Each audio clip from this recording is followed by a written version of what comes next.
නිවැරදි ඖෂධය ලබාගෙන තිබුණත් සමහර අය මිය ගොස් තිබුණා. තවත් සමහරු සදාකාලිකව ආබාධයට ලක් වෙලා තිබුණා. මගේ අසල්වැසියෙක් දිනක් රිය පදවාගෙන යන අතරතුර ඔහුගේ රිය පාරෙන් පිටතට පැන තිබුණා. ඔහු ඒ රිය තුල මිය ගොස් සිටියා. බැලු බැලමටම මේ රිය අනතුරක්. හැබැයි පශ්චාත් මරණ පරීක්ෂණයේදී කියවෙන්නේ ඔහුගේ ශරීරයට කිසිම හානියක් සිද්ධ වෙලා නැහැ කියලා. ඇයි ඔහු මිය ගියේ? මගේ සහෝදර හෙදියා ඔහුගේ 7 හැවිරිදි පුතාට නිවැරදි ඖෂධය ලබා දී තිබුණා.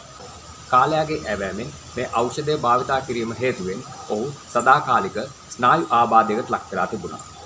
එසේ වන්නේ කෙසේද? මට බොහොම හිතවත් මිතුරෙක් ඉතා සුවසේ කල් ගත කරා. ඔහු නිවැරදි ඖෂධය ලබාගෙන තිබුණා. නමුත් එක්තරා රාත්‍රියකදී ඔහු නිධ්‍යානයේදීම මිය ගොස් සිටියා. අපි ඒ ගැන කතා කරමු. මම ප්‍රසාද් ජයසූරිය. ශ්‍රී ලංකා වෛද්‍ය සභාවේ ලියාපදිංචි ඖෂධවේදියෙක්. මගේ ලියාපදිංචි අංකය 4729. මේ වගේ අවාසනාවන්ත සිදුවීම් සිදු වුණේ ඇයි? කොයි ආකාරයෙන්ද මෙහෙම වුනේ? මේ වගේ අවාසනාවන්ත සිදුවීම් අපි වළක්වා ගන්නේ කොහොමද?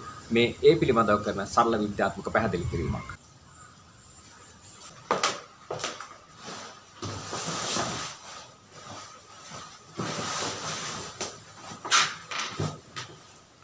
හොඳයි.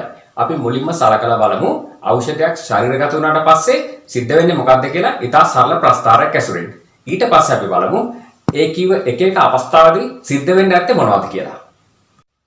ඖෂධයක් මුඛ මාර්ගයෙන් ශරීරගත කළාට පසුව එය ආමාශයේදී හෝ කුඩා අන්ත්‍රයේදී ඉතා සියුම් කැබලි වලට කැඩී යනවා. ඉන්පසුව රුධිරයට අවශෝෂණය වන්නට පටන් ගන්නවා. ඖෂධයේ මාත්‍රාව නිවැරදිව ගණනය කිරීම සඳහා අපි ඖෂධයක් ශරීරගත කළාට පසුව එළඹෙන කාලය X අක්ෂයටගෙන ප්‍රස්ථාරගත කරනු ලබනවා. අපි මේ කාලය මනින්නේ පැය වලින්. ඖෂධයේ අවශෝෂණය වීමත් සමගම රුධිරයේ ඖෂධීය සාන්ද්‍රගත වීම ආරම්භනවා. මේ සාන්ද්‍රණය අපි Y අක්ෂයටගෙන කාලානුරූපීව සටහන් කරගනු ලබනවා. මේ සාන්ද්‍රණය අපි සාමාන්‍යයෙන් මනින්නේ රුධිරයේ ඩෙසිලීටරයට ඖෂධයේ නැනෝග්‍රෑම් කීයද කියන ඒකකයෙන්.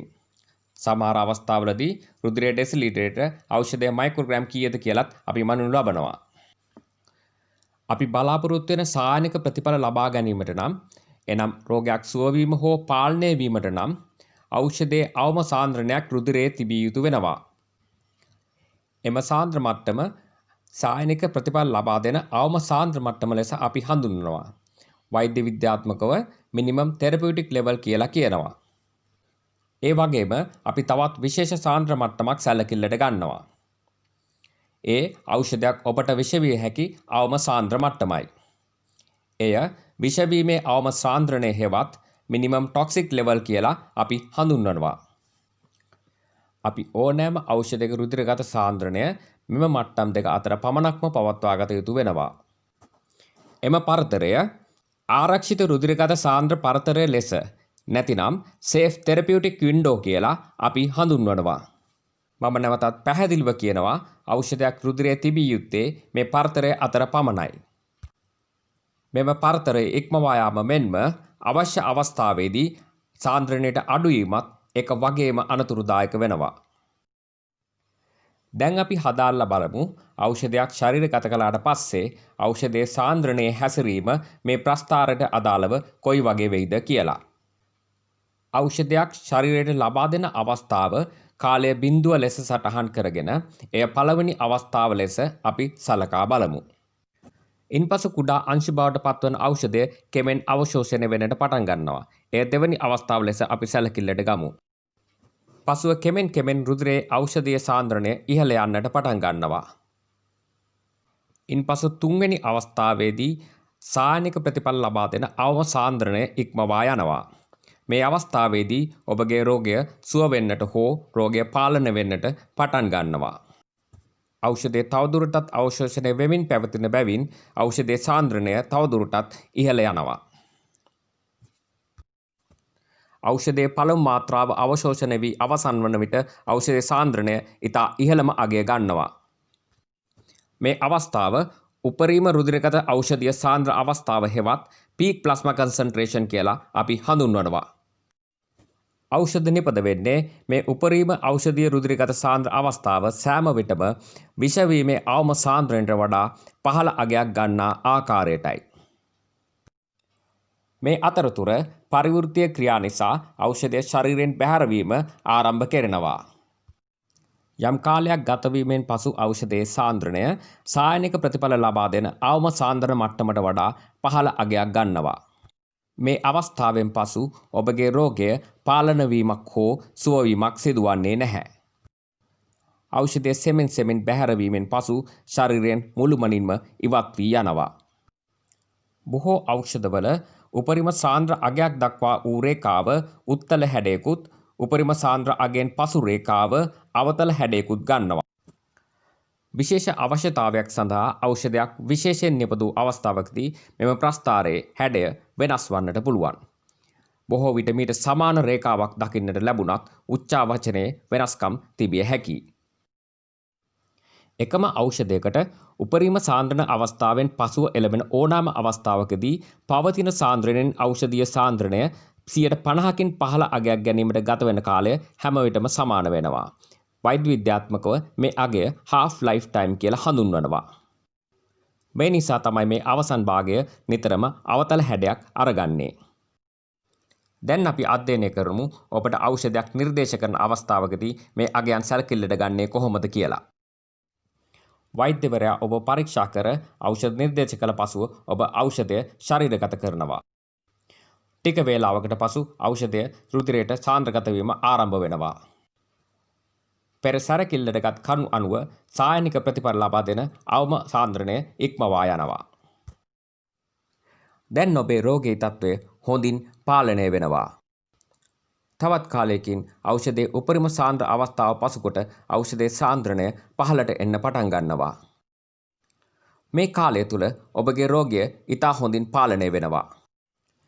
සායනික ප්‍රතිඵල ලබා දෙන අවසන් සාන්ද්‍ර මට්ටම පසුවීමට පෙර හරියට ගණනය කර දෙවැනි මාත්‍රාව ලබා දීමට ඔබට නිර්දේශ කරනවා.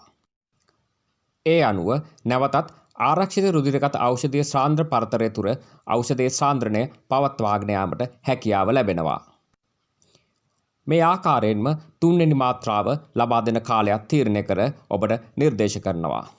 මේ ආකාරයෙන් නිතරම ආරක්ෂිත රුධිරගත සාන්ද්‍ර පරතරය තුර ඖෂධයේ සාන්ද්‍රණය පවත්වාගෙන යාමෙන් ඔබගේ රෝගය හොඳින් පාලනය කර ගැනීමට වෛද්‍යවරයා සමත් වෙනවා. මෙය ඔබ ඉතා හොඳින් වටහාගෙන නිවැරදි කාලය තුල ඖෂධය නැවත ලබා ගැනීම සිදු කළ යුතුම වෙනවා. මම නැවතත් මතක් කරනවා මෙම පරතරය ඉක්මවා යාම හෝ මෙම පරතරය අවම මට්ටමට වඩා පල්ලෙහාට පැමිණීම එක වගේම අනතුරුදායක වෙනවා. මම හිතනවා ඔබට පැහැදිලි වෙන්න ඇති කියලා ඖෂධයක් හරි වෙලාවට ශරීරගත කිරීමේ ඇති වැදගත්කම. දැන් අපි බලමු බැරි වෙලා හරි ඖෂධයක් නිවැරදි වෙලාවට මොහොතකට කලින් ශරීරගත වුණොත් සිද්ධ වෙන්න පුළුවන් දේ මොකක්ද කියලා. පළමු මාත්‍රාව ලබා ගත්තාට පසුව ඖෂධයේ සාන්ද්‍රණය පිළිබඳ වූ රේඛාව පෙර පරිදිම හැසිරෙනවා. නිවැරදි වේලාවටම ඔබ ඖෂධය නැවත ලබා ගත්තේ නම් ආරක්ෂිත රුධිරගත ඖෂධීය සාන්ද්‍ර පරතරය අතරතුර ඖෂධයේ සාන්ද්‍රණය පවතිනවා. එයින් ඔබ ආරක්ෂා වෙනවා. මෙම ප්‍රස්ථාරයේ පස්වෙනි අවස්ථාවෙන් නිරූපණය වන්නේ ඖෂධය ඔබ නිවැරදිව ලබා ගත යුතු අවස්ථාවයි. නමුත් ඔබ නිවැරදි අවස්ථාවේදී නොවේ ඖෂධය ශරීරගත කොට තිබෙන්නේ. සමහර විට ඒ පැයකට දෙකකට නැත්නම් 3කට කලින් වෙන්න පුළුවන්. එවන් අවස්ථාවකදී මේ ඖෂධ සාන්ද්‍ර රේඛාවේ ඉතා භයානක හැසිරීමක් අපිට දකින්න ලැබෙන්නට ඉඩ තිබෙනවා.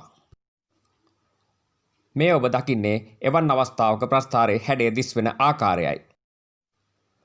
රුධිරගත ඖෂධීය සාන්ද්‍ර මට්ටම විෂවීමේ අවම රේඛාව ඉක්මවා යනවා. මෙය ඉතා භයානක ප්‍රතිඵල ගෙන දෙන අවස්ථාවක් වනවා. ඔබගේ ශරීරයේ වැදගත් ඉන්ද්‍රීන්ට හානි පමුණවන අවස්ථාවක් බවට පත්වෙනවා. සමහර විට ඔබේ මොළයට හානි පමුණෙන්න පුළුවන්. ඔබේ ස්නායු ආබාධයක් ඇති වෙන්නට ඉඩ තියෙනවා. තවත් සමහර අවස්ථාවක හෘදයට හෝ වකුගඩු වලට හානි පමුණවන්න පුළුවන්. එහෙම නැත්නම් අක්මාවට හානි පමුණවන්න පුළුවන්. එහෙම නැත්නම් ඇස් වලට හෝ ප්‍රජනේන්ද්‍රයට හානි පමුණවන්න පුළුවන්. මේ බොහෝ විට මාරාන්තික වෙන්නට ඉඩ තිබෙනවා.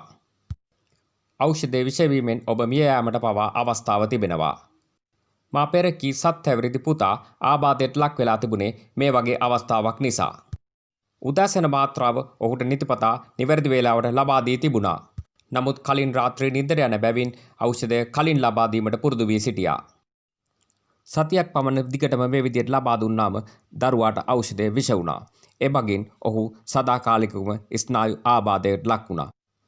ඔබ ඖෂධ ලබා ගැනීමේදී සහ ඔබේ ආදරණීයන්ට ඔබ ඖෂධ ලබා දීමේදී මේ ගැන සැලකිල්ලට ගැනීම කොතරම් වැදගත්ද කියලා ඔබට දැන් වැටහෙනවා ඇති. නිරන්තරයෙන්ම ඖෂධය නිවැරදි මාත්‍රාව නිසි කාලයට ලබා ගන්න ඕනේ. ඔබට එය පැහැදිලි නැතිනම් ළඟම ඉන්න ඖෂධවේදියාගෙන් ඉතා හොඳින් ඒ ගැන අසා දැනගත යුතුයි. ඒ වගේම අපි සලකලා බලන්න ඕනේ බැරි වෙලා හරි ඔබට ඖෂධයක් නිවැරදි වෙලාවට ගන්න බැරුව පරක්කු වුණොත් මොකද්ද වෙන්නේ කියලා. අපි මේ ප්‍රස්තාරය අසරින් ඒක සලකලා බලමු. අපි බලමු ඖෂධයක් ප්‍රමාද වී ලබා ගත්තාම ඖෂධයේ රුධිරගත සාන්ද්‍රණය පිළිබඳ වූ රේඛාව කොයි වගේ හැසිරෙයිද කියලා. ඔබ කලින් ඉගෙනගත් ආකාරයටම ඖෂධයේ පළමු මාත්‍රාව නිසා ඇතිවන හැඩය ඒ ආකාරයෙන්ම පවතිනවා. අපේක්ෂිත සායනික ප්‍රතිඵල ලබා දෙන අවම සාන්ද්‍රණයට වඩා ඖෂධයේ රුධිරගත සාන්ද්‍රණය අඩුවීමට පෙර දෙවන මාත්‍රාව ලබා දිය යුතුව තිබෙනවා. ප්‍රස්ථාරයේ 5 වෙනි අවස්ථාවෙන් දිස්වන්නේ එම අවස්ථාවයි. නමුත් කුමන හෝ හේතුවක් නිසා ඔබ නිවැරදි වේලාවට ඖෂධය ලබා ගැනීමට අසමත් වුණායයි අපි සිතමු. එවිට සිදුවන්නේ කුමක්ද? අපි බලාපොරොත්තු වෙන සායනික ප්‍රතිඵල ලබා දෙන අවම සාන්ද්‍රණයට වඩා රුධිරගත ඖෂධයේ සාන්ද්‍රණය අඩු වෙනවා. මේක ඉතා අනතුරුදායක අවස්ථාවක් විය හැකියි. ප්‍රමාද වී යම් අවස්ථාවකදී ඔබ ඖෂධය ලබා ගත්තා වුවත් අවදානම් කාල පරිච්ඡේදයක් ඉතුරු වෙනවා. බොහෝ අවස්ථාවලදී අතපසු ඖෂධය නැවත ඉක්මනින් ලබා ගැනීම වඩාත් ප්‍රයෝජනවත් වෙනවා. නමුත් ඇතැම් අවස්ථාවලදී එය ප්‍රයෝජනයක් නැති වෙන්නටත් ඉඩ තිබෙනවා. අපේක්ෂිත සායනික ප්‍රතිඵල ලබා දෙන අවම සාන්ද්‍රණයට වඩා ඖෂධයේ සාන්ද්‍රණය අඩුවෙන් පවතින කාල පරිච්ඡේදය ඉතා අවදානම් කාලයක් වෙනවා. ඔබ ප්‍රතිජීවක ඖෂධයක් ලබා ගන්නේ නම් මෙම කාල පරිච්ඡේදය එම බැක්ටීරියාවට සටන් විරාමයක් ලබා දුන්නා වැනි වෙනවා. ඒ කාලය තුලදී අදාළ බැක්ටීරියාව මෙම ඖෂධයට ප්‍රතිරෝධය වර්ධනය කරගන්නවා. ඉන්පසුව එම ඖෂධය ලබා ගැනීම ප්‍රයෝජනවත් වන්නේ නැහැ.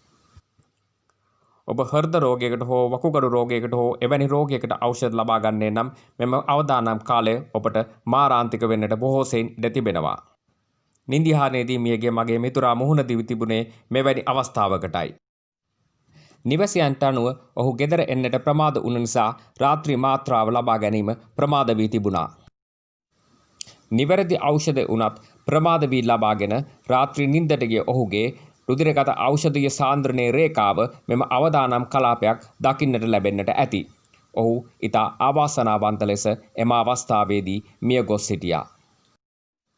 මේ අනුව බලනකොට ඔබට වැටහෙනවා ඇති නිවැරදි ඖෂධය උනත් හරි කලට වෙලාවට ලබා ගත්තේ නැතිනම් ප්‍රමාද වුණොත් ඔබට මොන වගේ ඉරණමක් අත් වෙන්නට පුළුවන්ද කියලා. ඔබ වඩාත් සැලකිලිමත් වේ යුතු බව ඔබට වැටහෙනවා ඇති. දැන් ඔබට වඩාත් පැහැදිලි වෙනවා ඇති ඖෂධයක් නිවැරදි වේලාවට ලබා ගැනීම ඉතාම වැදගත් කියලා. ඒක වැඩි කලින් ගන්නත් හොඳ නැහැ. ඒ වගේම ප්‍රමාද වෙන්නත් හොඳ නැහැ. බැරි වෙලා හරි මේ වගේ දෙයක් සිද්ධ වුණොත් ඔබට සිද්ධ වෙන අනතුර ඉතා භයානක වෙන්න පුළුවන්. ඔබ මිය යන්නටත් ඉඩ තියෙනවා. සමහර වෙලාවට ඔබ සදාකාලිකව ආබාධයකට ලක් වෙන්නටත් ඉඩ තියෙනවා. ඖෂධයක් නිවැරදිව හරි මාත්‍රාව හරි වෙලාවට ශරීරගත කළත් ඔබට අනතුරක් සිද්ධ වෙන්න පුළුවන් තවත් කරුණු සාධක තියෙනවා. අපි දැන් ඉගෙන ගමු ඒ කරුණු සාධක මොනවද? අපි ඒ අනතුරු වළක්වා ගන්නේ කොහොමද කියලා. ඖෂධයක මාත්‍රාව තීරණය කිරීමේදී වෛද්‍යවරු තව බොහෝ දේවල් සැලකිල්ලට ගනු ලබනවා. අපි ඒ ගැනත් කතා කරමු. ඔබගේ උස, බර සහ වයස අනුව අප ඉහතින් කතා කරපු නිර්ණායකයන්ගේ බොහෝ වෙනස්කම් සිදුවීමට ඉඩකඩ තියෙනවා. අප කතා කළ රුධිරගත ඖෂධයේ සාන්ද්‍රීය රේඛාව ඔබගේ රුධිරයේ පරිමාව මත රඳා පවතිනවා. එය ස්ත්‍රී පුරුෂ භාවය මත උනත් වෙනස් වන්නට පුළුවන්. ඔබ කාන්තාවක් නම් තව බොහෝ කරුණු සැලකිල්ලට ගත යුතු වෙනවා. ඔබ ගර්භණී මවක් නම් දරුවෙක් පිළිසිඳ ගැනීමට බලාපොරොත්තු සිටිනවා නම් එසේත් නැත්නම් කිරි දෙන මවක් නම් මේ සාන්ද්‍ර රේඛාව හා නිර්ණායකයන් ඔබගේ දරුවාට බලපාන ආකාරය ගැනත් වෛද්‍යවරයා සැලකිල්ලට ගන්නවා. ඒ අනුව ඔබට ලබා දෙන ඖෂධය වෙනස් වන්නට පුළුවන්. ඇතැම් විට මාත්‍රාව වෙනස් වන්නට පුළුවන්. සමහර ඖෂධ ඔබට ලබා දීමට නොහැකි වෙනවා.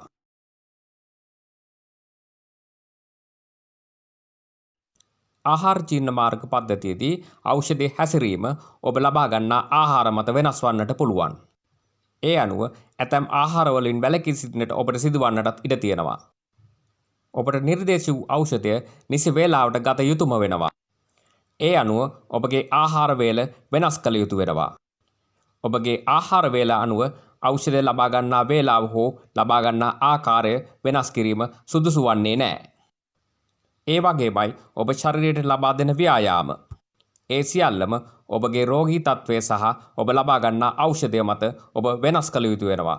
යාවත් කාලීන කළ යුතු වෙනවා. වෛද්‍යවරුන් ඖෂධවේදීන් සහ ඔබගේ සෞඛ්‍ය සේවාදායකයින් මේ පිළිබඳවත් ඔබ සමග සාකච්ඡා කොට අදාළ නිර්දේශ ඔබ වෙත ලබා දෙනවා ඇති. තවත් වැදගත් කරුණක් වන්නේ දීර්ඝකාලීන හෝ කෙටිකාලීනව ඔබ වෙනත් රෝගයකට ඖෂධ ලබා ගන්නවා නම් එම ඖෂධ සමග සැසඳෙන ආකාරයට ඔබට නව ඖෂධ නිර්දේශ කළ යුතු වෙනවා. ඔබ ලබා ගන්නා ඖෂධ අනුව ඉහතකී නිර්ණායකයන්ගේ විශාල වෙනස්කම් සිදුවන්නට පුළුවන්. එම ඖෂධ අතර අන්තර්ක්‍රියා නිසා ඔබට විශාල වශයෙන් හානි සිදු වෙන්න පුළුවන්. එහෙම නැත්නම් ඔබ ලබා ගන්නා ඖෂධයේ ප්‍රයෝජනයක් නැතුව යන්න පුළුවන්. ඒ නිසා ඒ ගැනත් සැලකිලිමත් විය යුතුම වෙනවා. ඒ වගේම දීර්ඝකාලීන හෝ කෙටිකාලීනව ඔබ තවත් රෝගී තත්වයකින් පෙළෙනවා නම් ඒ ගැනත් සැලකිලිමත් විය යුතුම වෙනවා. ඒ අනුවත් ඉහතකී නිර්ණායකයන් බොහෝ සෙයින් වෙනස් වෙන්නට ඉඩකඩ තියෙනවා. වකුගඩුවල හෘදයේ හෝ අක්මාවේ අකර්මණතාවයක් තියෙනවා නම් ඒක ඖෂධවලට තදින්ම බලපානවා. ඒ වගේම ඖෂධ ඔබගේ රෝගී තත්වයට තදබල ලෙස බලපෑම් එල්ල කරනවා. ඒ අනුව එවන් තවත් රෝග තත්වයන්ගෙන් ඔබ පෙළෙනවා නම් ඔබ වෛද්‍යවරයා දැනුවත් කළ යුතුම වෙනවා. වෛද්‍යවරුන්, ඖෂධවේදීන්, ඒ වගේම සියලුම සෞඛ්‍ය සේවකයින් මේ පිළිබඳව හිතා සැලකිල්ලෙන් කටයුතු කර ඖෂධ නිර්දේශ කිරීම, නිකුත් කිරීම, ඒ වගේම ඖෂධ ලබා දීම සිදු කළ යුතු වෙනවා. ඔබ මත්පැන් පානය කරනවා නම් හෝ දුම් පානය කරනවා නම් එය ඖෂධයට තදින්ම බලපෑම් එල්ල කරනවා විය හැකියි. හොඳම දේ මත්පැන් සහ දුම් පානයෙන් වැළකී සිටීමයි. සමහර ඖෂධ ලබා ගන්නා කාලය තුලදී මත්පැන් හෝ දුම් වැටි පානය කිරීම සිදු නොකළ යුතුම වෙනවා. තවත් සැලකිය යුතු කරුණක් වන්නේ පාරම්පරික හෝ වෙනත් ආකාරයකින් ඔබගේ ශරීරයේ වෙනස්කම් තිබෙනවාද යන්නයි. සමහර විට අසාත්මිකතාවයක් වැනි දෙයක් වෙන්නට පුළුවන්. ඒ අනුවත් ඔබට ලබා දෙන ඖෂධය හෝ ඖෂධයේ මාත්‍රාවේ වෙනස්කමක් සිදු කරන්නට සිදුවන්නට පුළුවන්. ඖෂධ නිර්දේශ කිරීමේදී සහ නිකුත් කිරීමේදී මෙවත් තව බොහෝ කරුණු සැලකිල්ලට ගනු ලබනවා. වෛද්‍යවරයෙකු වුණත් තමාගේ රෝගයට තමා විසින්ම ඖෂධ නිර්දේශ කිරීම සාමාන්‍යයෙන් සිදු කරන්නේ නැහැ. අදාළ වෙනත් වෛද්‍යවරුන්ගෙන් උපදෙස් ලබා ගන්නවා. ඉතාමත් සුළු ආබාධයකදී හැරෙනකොට අනෙකුත් සියලුම අවස්ථාවන්වලදී කටයුතු එලෙසින් තමා සිදුවන්නේ. මෝටර රථය තුළ මියගොස් සිටි මගේ මිතුරා නිවැරදි ඖෂධය, නිවැරදි මාත්‍රාව, නිවැරදි අවස්ථාවේදී අරගෙන තිබුණා. නමුත් ඔහු නිසි වේලාවට ආහාර අරගෙන තිබුණේ නැහැ. ඒ වගේම අධික ලෙස ව්‍යායාමවල නිරතව තිබුණා. මේ නිසා බලාපොරොත්තු නොවූ ආකාරයට ඔහුගේ රුධිරයේ සීනි මට්ටම පහත වැටී තිබුණා. මේ නිසා ඔහු ධාවනය කර රථය ඔහුගේ පාලනයෙන් මිදී පාරෙන් ඉවතට ගොස් තිබුණා. අනතුරෙන් ඔහු තුවාල නොලැබුවත් ඖෂධයේ බලපෑම නිසා අවාසනාවන්ත ලෙස ඔහු මිය ගොස් සිටියා. ඉතින් මම විශ්වාස කරනවා අන්ධයා අලියා අතගාලා තීරණ ගන්නවා වගේ ඖෂධ පිළිබඳව තීරණ නොගෙන සිටීමට ඔබට මේ දැනුම ප්‍රයෝජනවත් වෙයි කියලා. ඒ වගේම අපි තව ගොඩක් වැදගත් කරුණක් සලකලා බලන්න ඕනේ. දැන් බලන්න මේ ඖෂධ හරි වෙලාවට නිවැරදි ආකාරයට ඔබ හරි මාත්‍රාව ශරීරගත කළා කියලා. ඒත් කාලයගේ ඇවෑමෙන් ඔබගේ රෝගී තත්ත්වයේ වෙනස්කම් සිද්ධ වෙන්න පුළුවන්. බොහෝ වෙලාවට ඔබ ඒ ගැන සැලකිලිමත් වෙන්නේ නැහැ. සමහර වෙලාවට වෛද්‍යවරු ඒ ගැන ඔබට අවවාද කරනවා. මෙන්න මේ වගේ අවස්ථාවක් අපි හිතමු. බොහෝ අවස්ථාවලදී වෛද්‍යවරයා ඔබට පවසනවා මේ ඖෂධ මෙච්චර කාලයක් ලබාගෙන නැවත පැමිණෙන්න කියලා. බොහෝ විට ඔබ කරන දේ තමයි දැන් මට සනීපයි දැන් යන්න ඕනේ නැහැ කියලා තීරණයක් ගන්න එක. ඒක හරි භයානකයි. මොකද ඔබ හොඳයි කියලා හිතාගෙන හිටියට ඔබේ රෝගය තාමත් පවතිනවා. ඔබ පාවිච්චි කරන ඖෂධ නිසා තමයි පාලනය වෙලා තියෙන්නේ. ඒ ඖෂධ වලින් ඔබ ගිලිහි ගිය ගමම ඔබගේ රෝගය නැවත උත්සන්න වෙනවා. ඒ අවස්ථාවේදී වෛද්‍යවරයෙකුට උනත් හරියට නිර්දේශ කරන ඖෂධ පිළිබඳව සිද්ධ වුණු කාරණා මොනවද කියන එක පිළිබඳව හරි වැටහීමක් ලබා ගන්න අමාරුයි. ඔබ වෛද්‍යවරයා එන්න කියන වෙලාවටම ආපහු ඒ ඖෂධ භාවිතා කරලා යන්න ඕනේ. වෛද්‍යවරයා එන්න කියන නැති අවස්ථාවක නම් ඒක කමක් නැහැ. නමුත් විශේෂයෙන් දියවැඩියාව රෝගී තත්ත්වය, හෘදයාබාධයක්, එහෙමත් නැත්නම් අධිරුධිර පීඩනය, එහෙම නැත්නම් කොලෙස්ටරෝල් වැඩි වීම වගේ මේ වගේ තත්ත්වයකදී ඔබ වෛද්‍යවරයාව නිතර මුණ ගැහෙන්න ඕනේ. ඒ වගේම සමහර විට ඔබ රූමටික් රෝගයකින් පෙළෙනවා වෙන්න පුළුවන්. තවත් සමහරක් වෙලාවට වකුගඩු අකර්මණතාවයක් වගේ දෙයක් වෙන්නත් පුළුවන්. එහෙම නැත්නම් එපිලෙප්සි එහෙම නැත්නම් අපස්මාරය කියන්නේ ඒ වගේ ස්නායු රෝගයකින් පෙළෙනවා වෙන්න පුළුවන්. මේ වගේ තව බොහෝ රෝග කරුණු කාරණා තියෙනවා. මෙන්න මේ වගේ අවස්ථාවලදී ඔබ නිරන්තරයෙන්ම අදාළ කාල පරිච්ඡේදයට වෛද්‍යවරයා හමු විය යුතුම වෙනවා. එහෙම හමු වෙලා ඔබගේ වෛද්‍ය වට්ටෝරුව යාවත් කාලින කර ගැනීම අත්‍යවශ්‍ය වෙනවා. ඒකට අදාළ කාල පරාසය ඔබට ඖෂධ නිර්දේශ කරන වෙලාවේදී වෛද්‍යවරයා කියනවා. හරියටම ඒ වෙලාවට යන්න ඕනේ. බැරි වෙලා හරි යන්න බැරි වුණොත් පුළුවන් තරම් ඉක්මන් දිනයක් ලබාගෙන නැවත වෛද්‍යවරයා මුණ ගැහෙන්න ඕනේ. මේක පෞද්ගලික අංශය වෙන්න පුළුවන්, එහෙම නැත්නම් රාජ්‍ය අංශය වෙන්න පුළුවන්. ඕගොල්ලෝ හරියට ඒ වෙලාවට එතෙන්ට යන්න ඕනේ. ඒගොල්ලෝ ඒ නියාමනය කරන දේවල් හරියට සිද්ධ වෙන්නේ ඕගොල්ලෝ වෙලාවට ගියොත් විතරයි. එසේ ඔබ වෙලාවට වෛද්‍යවරයා ගාවට ගියොත් ඒ ඖෂධයේ බලපෑම මත ඔබේ ශරීරයේ සිද්ධ වෙලා තියෙන වෙනස්කම් පිළිබඳව ඔහු අධ්‍යයනයක් කරලා ඔබගෙන් ප්‍රශ්න අහලා ඔහු අධ්‍යයනයක් කරලා ඒ ඖෂධයේ මාත්‍රාව වෙනස් කළ යුතු ආකාරය පිළිබඳව ඔබට කියලා දෙනවා. මේ වගේ වරින් වර වෛද්‍යවරයා වෙත ගියාට පස්සේ ඔබට ලැබෙන ඖෂධ වට්ටෝරු සහ ඒ වගේම ඔබ සිදු කරන සියලුම වෛද්‍ය පරීක්ෂණවල ප්‍රතිඵල අඩංගු ඒ ලිපි ලේඛන දිනපිළිවෙලින් නිවැරදි ගොනුවක් සකස් කරගෙන තබාගෙන ඉන්න එක හරිම වැදගත් වෙනවා. අනාගතයේදී ඔබගේ රෝගයට අවශ්‍ය ඖෂධ මාත්‍රාව සහ ඖෂධය කුමක්ද යන්න හරියට තේරුම් ගන්න වෛද්‍යවරයාට ඒක වඩා උපකාරී වෙනවා. ඉතින් මම බලාපොරොත්තු වෙනවා මේ වගේ ඉතා නිවැරදි ආකාරයට ඖෂධ පරිහරණය කිරීම තුළින් ඔබගේ ජීවන තත්ත්වය වඩා උසස් තත්ත්වයට ගෙන ඒමට ඔබ වඩා උනන්දු වෙයි කියලා. ස්තුතියි.